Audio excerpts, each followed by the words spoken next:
Depuis l'explosion de l'épidémie due au coronavirus, de nombreux essais ont été mis en place afin de trouver le plus rapidement possible des traitements efficaces. Nous vous proposons une synthèse des différentes options thérapeutiques actuellement évaluées dans le monde. Sur les bases de données américaines, 89 essais cliniques sont listés en date du 27 mars. De nombreuses classes pharmaceutiques sont actuellement en test, dont, entre autres, l'hydroxychloroquine, des antiprotéases, des antiviraux, des immunomodulateurs, des immunosuppresseurs, des anticorps monoclonaux. Les recherches sur le développement d'un vaccin se poursuivent. Des protocoles débutent pour tester l'efficacité de la sérothérapie. En France, l'essai Coviplasme promu par l'AP-HP avec le soutien de l'INSERM vise à tester l'efficacité de la transfusion de plasma de patients guéris de la Covid depuis au moins 14 jours. Enfin, une start-up bretonne a développé une molécule issue d'un ver marin, l'arénicole. Son hémoglobine est proche de celle de l'être humain. Elle permet de transporter 40 fois plus d'oxygène que l'hémoglobine humaine. Les tests nommés Monaco qui viennent de démarrer vont évaluer son efficacité chez des patients ayant un syndrome de détresse respiratoire aiguë lié à la Covid. De nombreux médicaments déjà mis sur le marché, utilisés habituellement contre d'autres maladies, sont étudiés contre la Covid. Sont ainsi en cours d'étude, entre autres, des médicaments utilisés contre le VIH, l'hépatite C, la grippe, la polyarthrite rhumatoïde, le cancer, la fibrose pulmonaire ou la sclérose en plaques. Actuellement, les deux essais les plus connus sont les essais Discovery coordonnés par l'INSERM et l'essai Solidarity coordonné par l'OMS. L'essai Discovery compare l'efficacité des soins standards seuls aux soins standards associés au remdesivir, au lopinavir associé au ritonavir avec ou sans interféron et à l'hydroxychloroquine. L'essai Solidarity compare les soins standards au remdesivir et à l'hydroxychloroquine.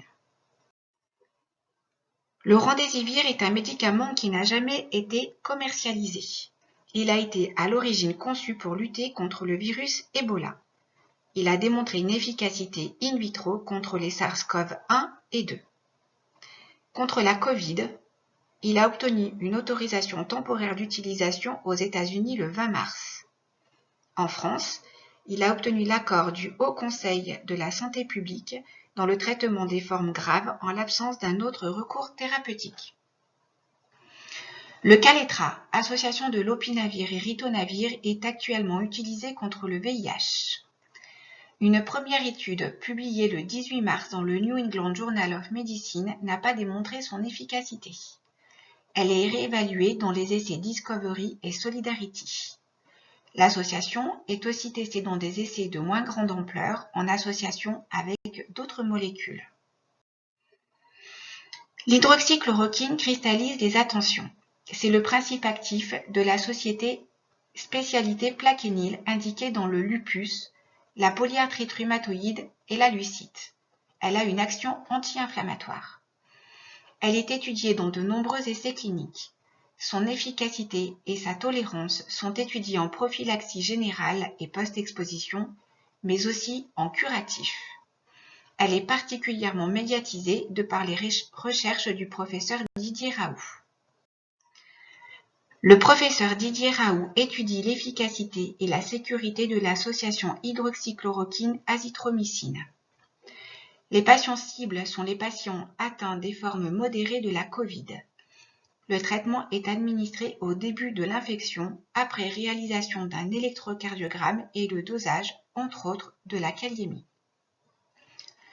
L'intérêt de l'électrocardiogramme est justifié car l'azithromycine et l'hydroxychloroquine sont des médicaments qui allongent l'intervalle QT.